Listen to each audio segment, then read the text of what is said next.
This is going to be a review of WWE New Year's Revolution. This featured the Elimination Chamber with the world title being vacant. And this resulted in arguably the best Elimination Chamber in terms of talent. I think in terms of talent, especially if you include Shawn Michaels as the referee, this is the most amount of talent, we've ever had in an Elimination Chamber. I'm not going to say it's the best. It's tough to say that anything was more magical than 2002, but this is my choice for the second best Elimination Chamber.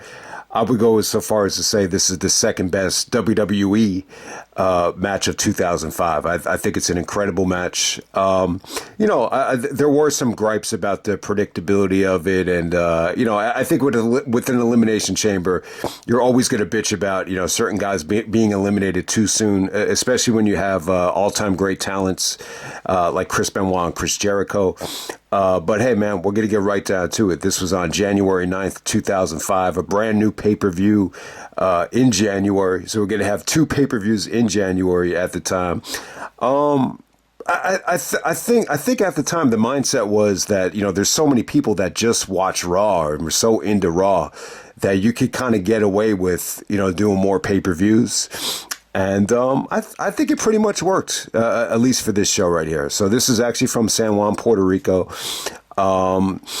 Crowd was incredible once again. But I will say this. I think from start to finish, the Backlash show from Puerto Rico featuring, Bad Bunny, that was actually a much better, show in terms of just watching from start to finish. There is a lot to not like about the undercard here. The undercard was, somewhat of a nightmare, somewhat of a disaster. We have an attendance here of 15,764 in San Juan, Puerto Rico. We have a pay-per-view buy rate here of 270,000 buys. Not as good as I thought it would be. I was expecting this to be around 320. If this did 320, that would have been amazing, because Survivor Series did about 320. So yeah, it's a little bit less than Survivor Series. So it's 270,000, but still, this is 40,000 more than Armageddon. This is almost 100,000 more than Taboo Tuesday. So I think the show did pretty damn good. I definitely think it did. I think at the time, though, especially, just watching Raw in 2004, and when you compare it to some of these SmackDown pay-per-views, I just don't think the rosters were fair.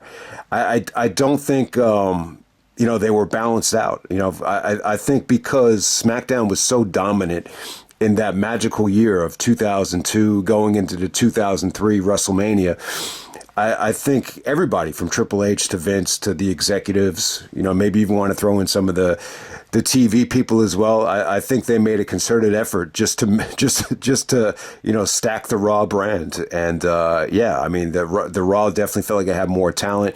With this show right here, it's a little bit tricky because you're throwing all the talent into the main event. So there's definitely a lack of talent on the undercard here. And was snake bitten by injuries, as we all know or remember. If you remember the show, some people don't remember it. I think it's a very memorable show, though. It's nowhere near one of the worst pay-per-views ever. the undercard is so bad that if you really take it too seriously, it really does feel like an awful show. But because the Chamber is, one of the best ever, one of the best matches of the year, and the show was solely built around the Chamber. The Chamber is going to sell the whole show.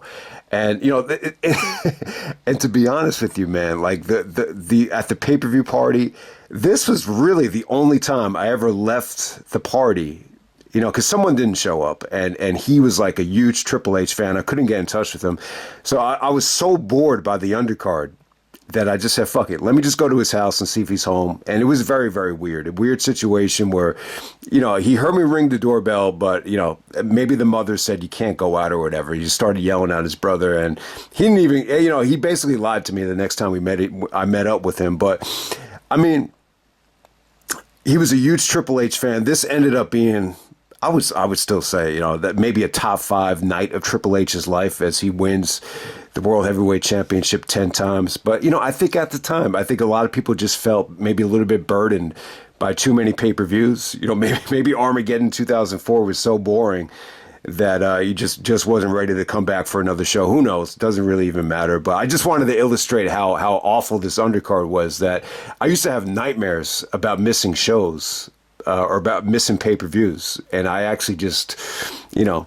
I don't know. For some reason, I was just a little bit impatient during this show. I just could not wait for this main event to start. But hey, man, we're going to start with Eugene and William Regal defending the tag team titles against Christian and Tyson Tomko for the tag team championships.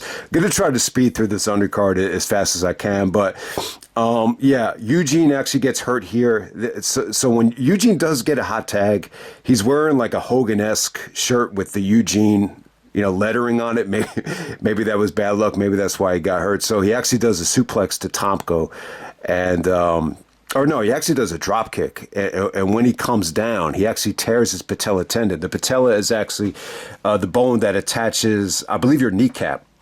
So yeah, he was in a lot of pain. It's ugly finish because he basically does the Austin thing, and tries to get a schoolboy, you know, while he's injured or while he's, you know, got a concussion or whatever.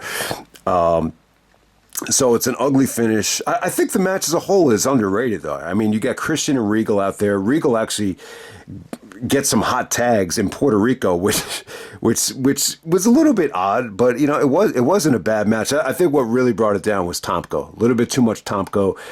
He ended up bloodying up Regal's nose, and there was just some really, you know, ugly looking offense from Tomko. I think anytime Tomko is in the ring for a large amount of time, it's just tough to watch. But you know, probably the second best match of the night, though, to be completely honest with you. But yeah, Eugene gets hurt, and he actually breaks character once they try to get him onto the stretcher. I mean, he's actually just like yelling at guys, you know, to be careful. I mean, he was in a lot of pain. So give the poor guy credit. You know, he would come back at WrestleMania and be involved with Piper's Pit, and then eventually he would, you know, feud with Kurt Angle over the medal. But hey, man, I think this was just a sign that the Eugene thing just wasn't going to work. But hey, man, we're going to move on to the next match. We got Lita defending the Women's Championship against Trish Stratus. I think the spot for this was just awkward. I mean, I'm just like, Trish and Lita just stole the show. Why would you put them on second?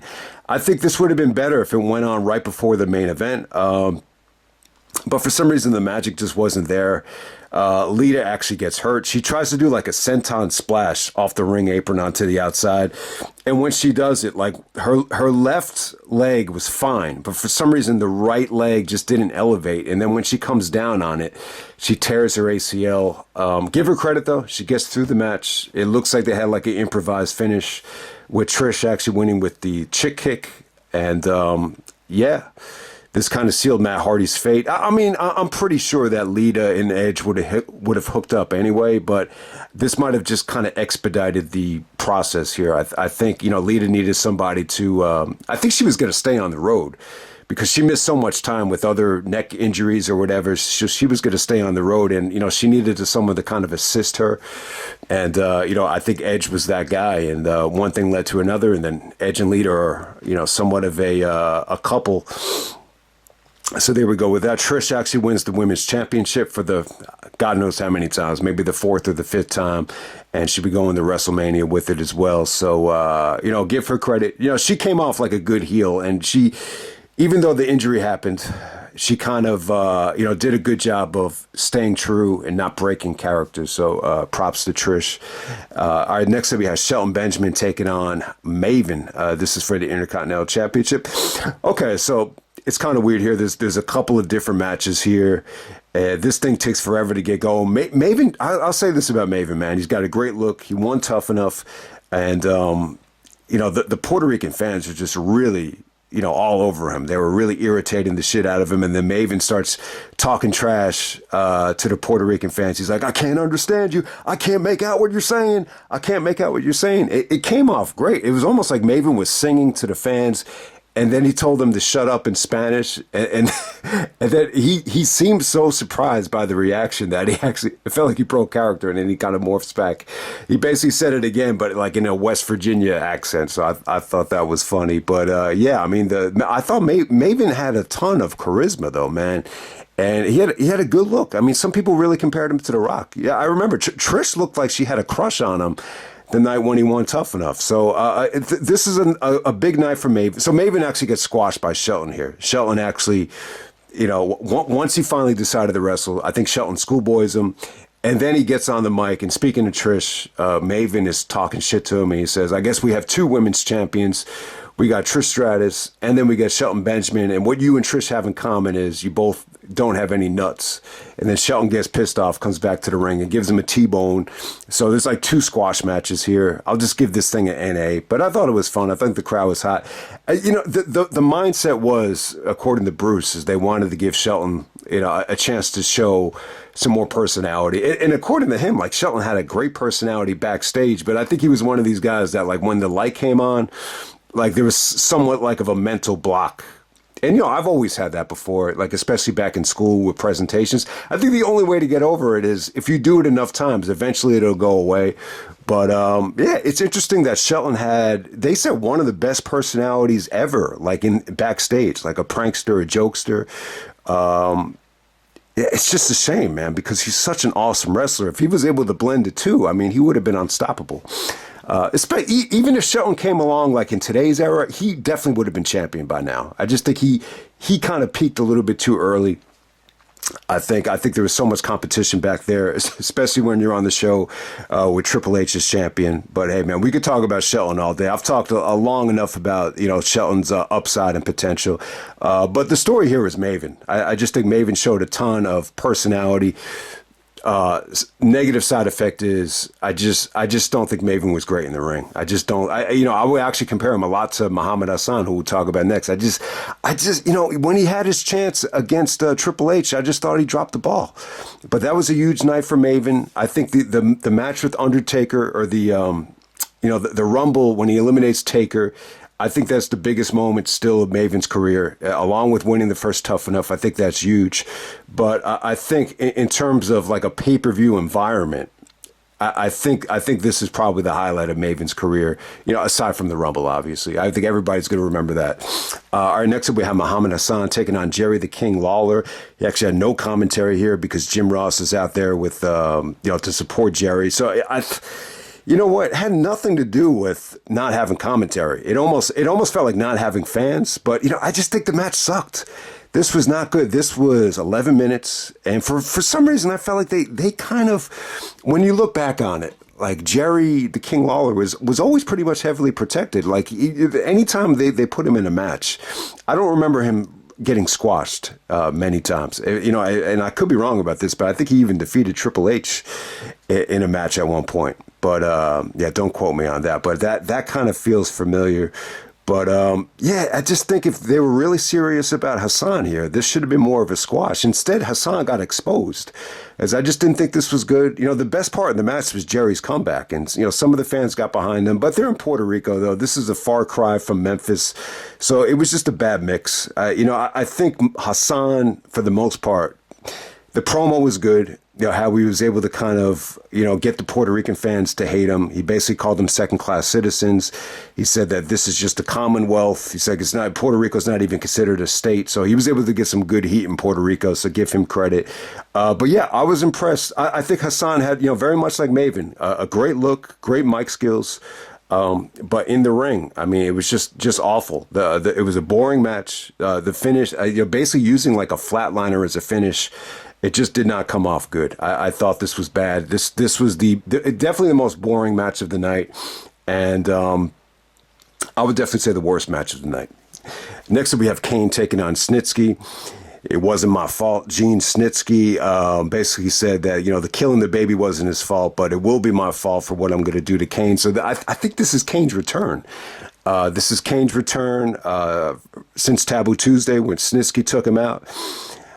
So Kane basically took off that whole fall, and I think he was able to film See No Evil. So this is Kane's return to the ring.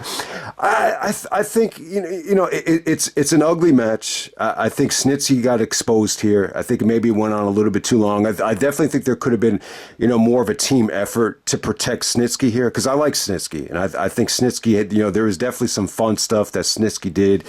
Punting the baby, killing the baby. I think a lot of that stuff aged well for me, at least. But yeah, I mean, you don't want to see these two guys in the ring in a 12-minute match. I just think it was too long, and there were some ugly moments here from Snitsky. On the positive side, though, it's really Kane's first like big match as a babyface without the mask, and I thought he did an awesome job of like working the crowd. Kane would do like different things to kind of get the crowd to get pumped up, like how he like swings his fist, he kind of throws his hands in the air to get the fans excited. Like he was actually good at that stuff. He's a smart guy, and I think he worked the crowd pretty well. And the first time he was able to do it without the mask, so.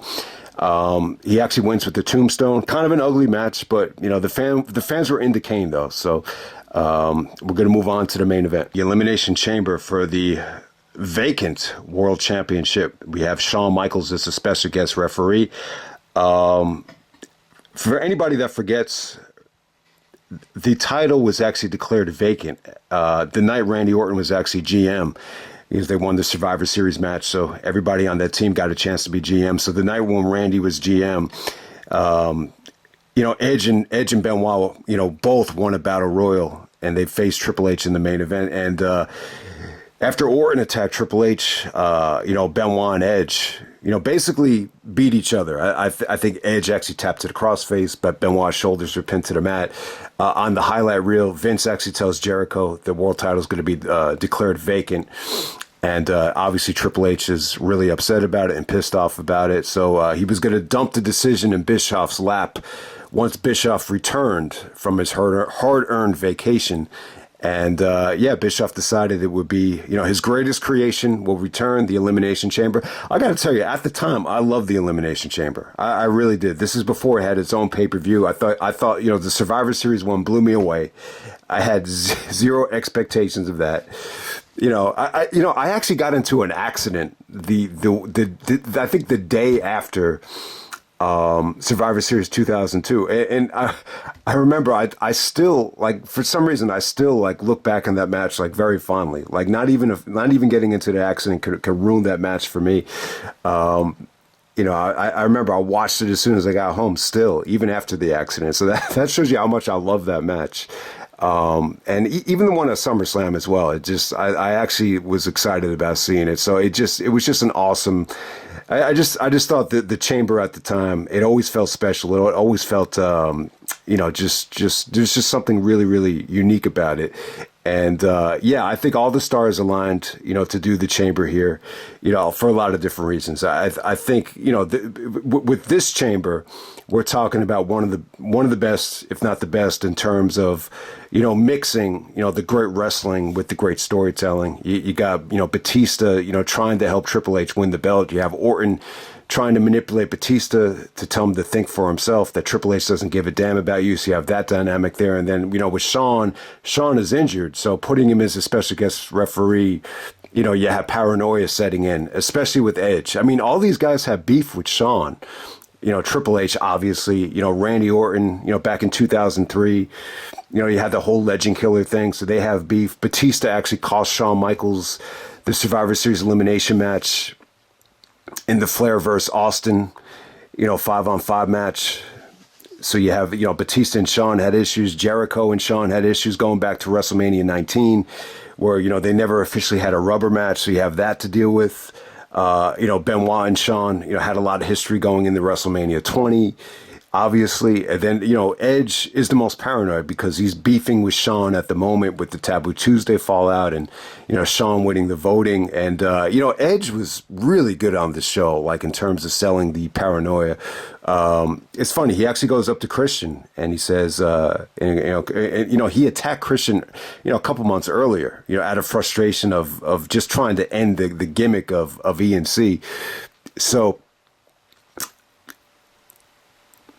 Edge comes up to Christian and he's like, fine, if you don't want to be world heavyweight champion, don't hear me out. And then Christian's like, wait a second, world heavyweight champion. He's like, I think you're going to like what I have to say. So Edge brings Christian to Bischoff and he insists, he's like, take me out of the Elimination Chamber.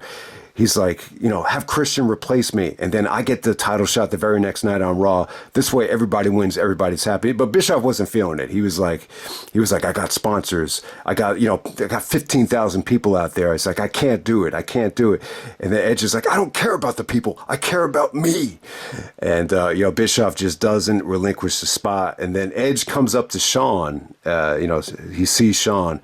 And, Shawn is pretty cool here. He's like, I could assure you, I'm going to call this thing right back down the middle. He's like, unless I'm physically, provoked, because in that case, I'm going to have to, super kick you, and then it'll be uno, dos, tres.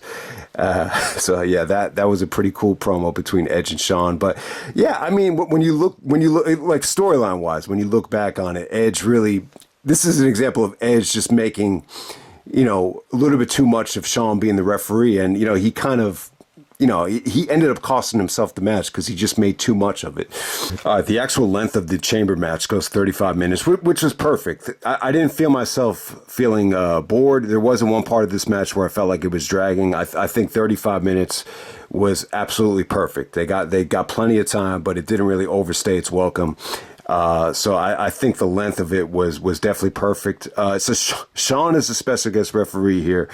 It's funny as hell. I'm not going to say it's Shawn's best performance as special guest referee, but it's really funny. If anybody has, the pay-per-view version of New Year's Revolution on tape, it was funny as hell, man. There were so many times the cameraman kept getting in his way, and he would actually sell for the cameraman, and he kept pointing to the WWE logo like he's the official referee. It was pretty funny. They actually edited it out on DVD because there were so many like awkward moments where the cameraman like got in his way. But it was funny though.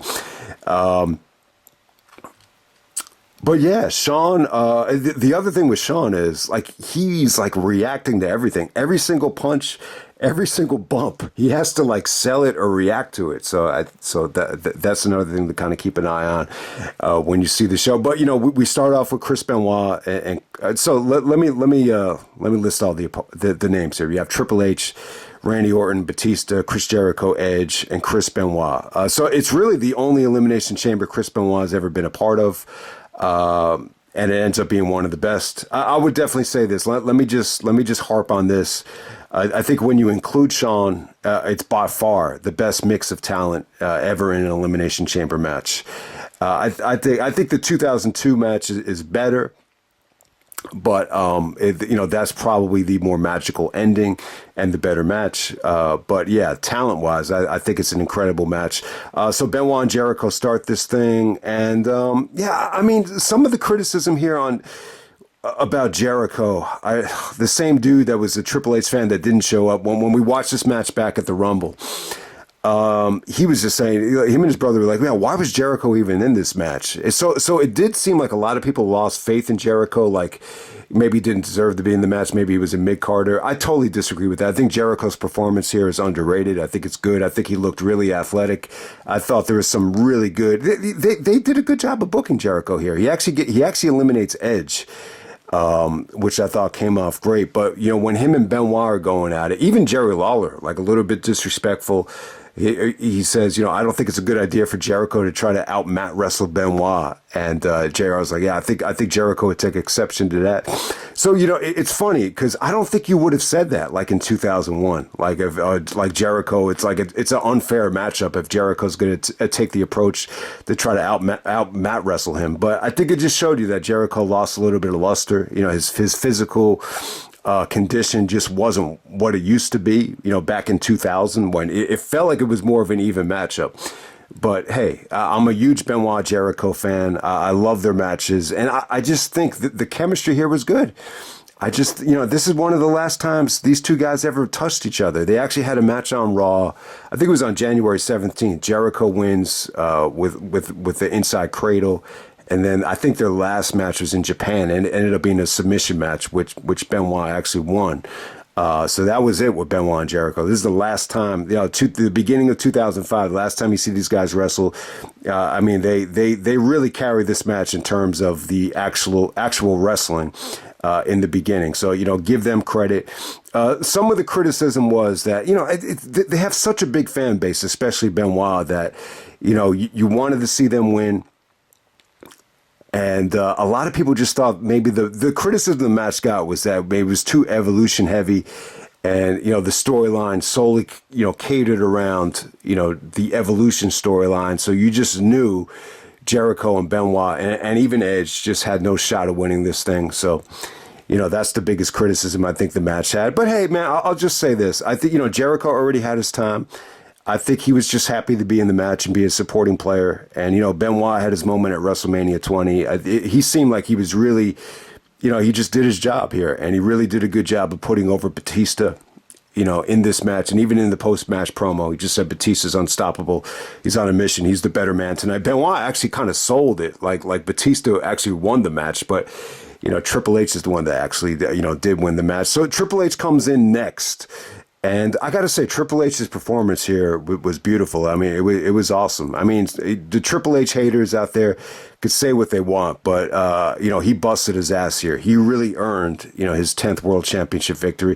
I mean, how many bumps did Triple H take on the steel grate here? I mean, it was crazy. He tries to pedigree Jericho. Jericho backdrops him on the steel grate. At the time, it was steel.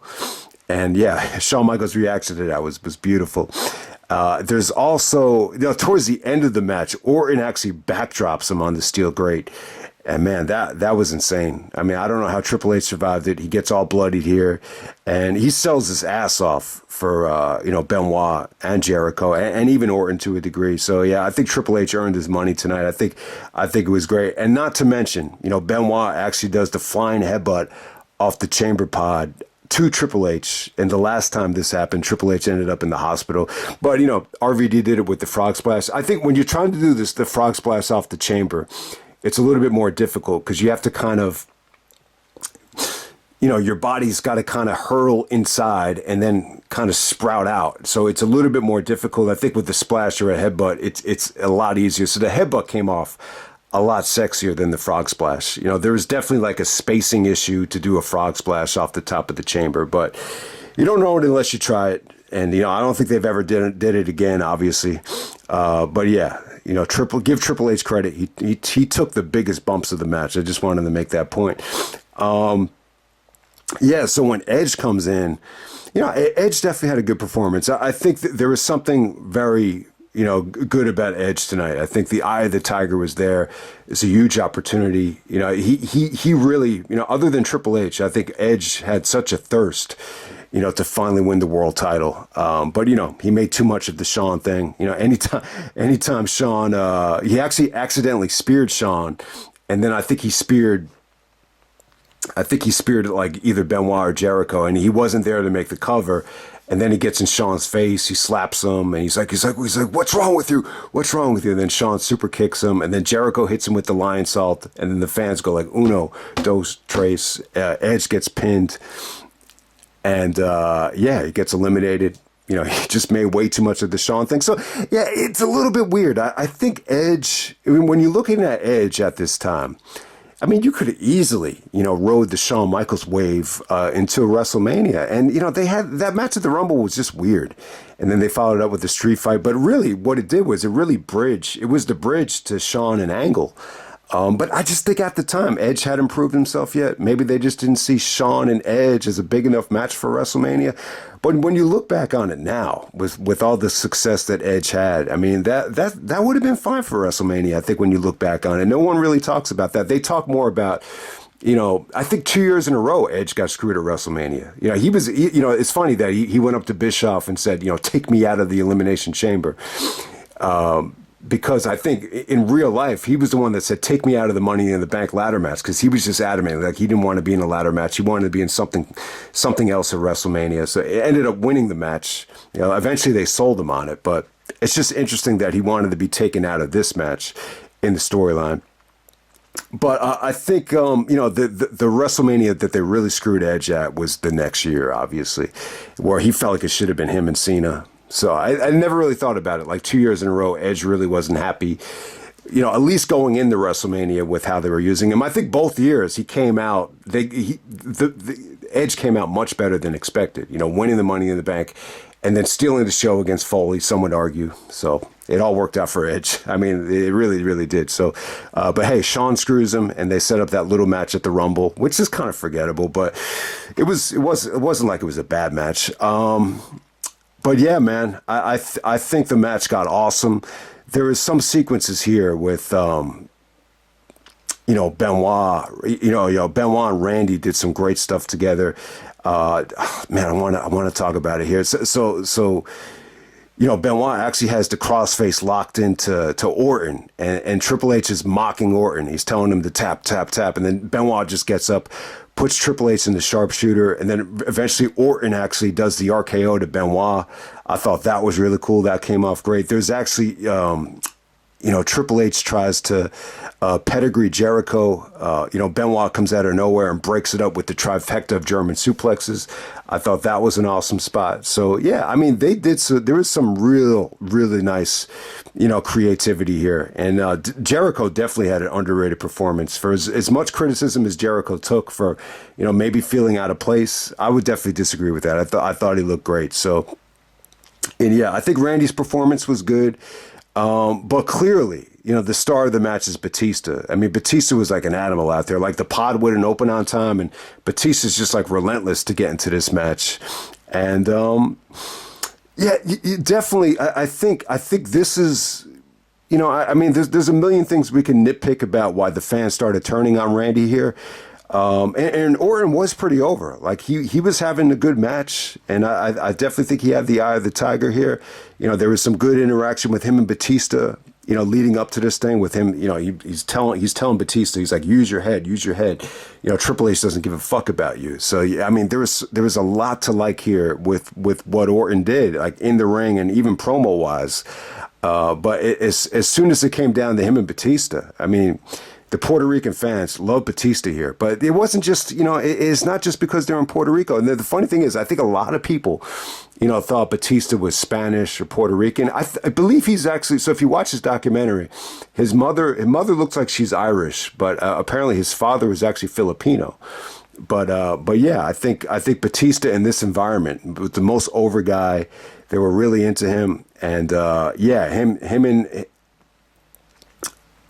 and Orton, when they went at it, though, I would say that when the fans had to choose, I mean, obviously they were going to choose Batista. Batista was hot as hell at this time. This is as hot as Batista ever was. He's definitely the most over guy in the match. So,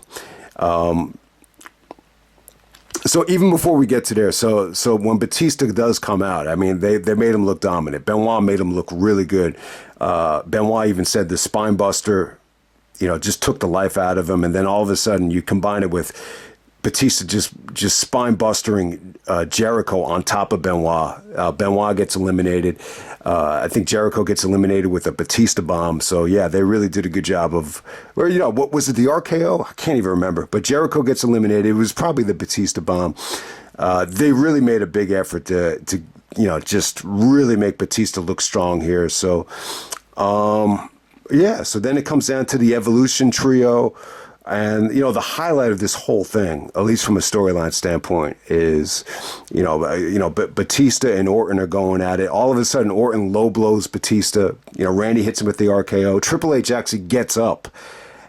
He hesitates, and he looks like he had plenty of time to stop the pinfall, and then he doesn't do it because he was just a little bit, nervous about Batista potentially, turning on him or winning this thing. And yeah, there was some really good interaction between Batista and Triple H, on this show as well, backstage, because Batista even told Orton, he's like, if the chance comes, I'm taking the world title. And then Batista had to kind of, backtrack and say, you guys taught me, never let my opponent know what they're thinking. So, this definitely set the stage, for WrestleMania. I mean, they teased it, man. They did a good job of teasing, the turn on this show, but it never came. But, there's just little things here, and the highlight would just be Triple H actually hesitating. But hey, it kind of makes Randy look like shit. The fact that Triple H knew he could beat Orton. So, so once Batista gets eliminated after the RKO, Shawn has a tough time, keeping away Flair and Batista. kind of a nuisance. And, Flair is really, the X factor here. Batista's able to clothesline Orton, and Triple H hits Orton with the pedigree to put him away and become the 10-time World Heavyweight Champion. So that's pretty much how it ends right there. But hey, I thought it was great stuff. I still think it's for as predictable as this was, I think you needed to do it. This is how you get to WrestleMania. And Batista helps Triple H win, and they tease the turn. They do the whole evolution thing with Batista giving Triple H the piggyback ride with the championship, and Flair's got the thumbs up. You could have easily done the turn there, but yeah, they chose to drag it out, and it was just the important thing to remember is, and I think Triple H is the one here. I think at the time he was adamant that the Orton thing was just going to be a little taste. But ultimately, he was telling everybody, Batista's going to be the guy. He even said it in the documentary, Batista's documentary, that, Batista is going to be the guy. It's not going to be Randy. Like he said it there. And I think he even, went up to Kurt. I think he went up to Kurt Angle. It must have been, a lot of times, like they would only see each other like at the Big Four, whether it be Survivor Series, maybe it was the Rumble, who knows. So Triple H went up to Kurt Angle and said, like Batista's going to be the guy, and Kurt Angle was like, Batista, the guy that gets hurt in every match. He's like, what are you kidding me? He's like, so. There was a little bit of hesitancy, I think, about, the Batista push at first. But at the time, you can't deny it. He got himself into better shape. He got so over. It like he had such a cool factor. And it started at the end of 2004, and it felt like it got bigger and bigger and bigger. And by the time the turn came, it just felt very, very natural. I think this was the match, though. I think, you could clearly hear the fans boo when Batista got eliminated. That, I think this is what really sealed Orton's fate. And it kind of carried over into the buildup of the Rumble.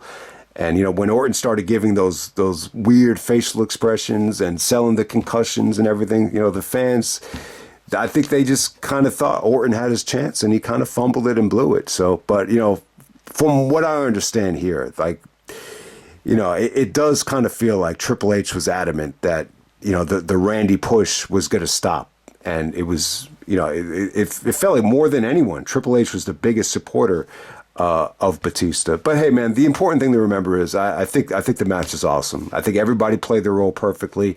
I think you had the Shawn X factor. You have this whole storyline count.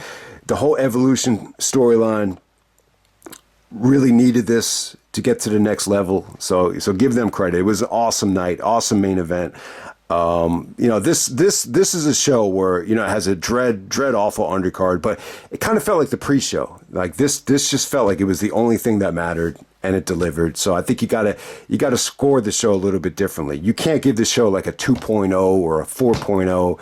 I think it's at least a 6, because the main event is that good. It's one of the best Elimination Chambers ever. It's one of the best matches of 2005 and one of the best years of the company. So I'll just end it right there, guys. That's New Year's Revolution 2005.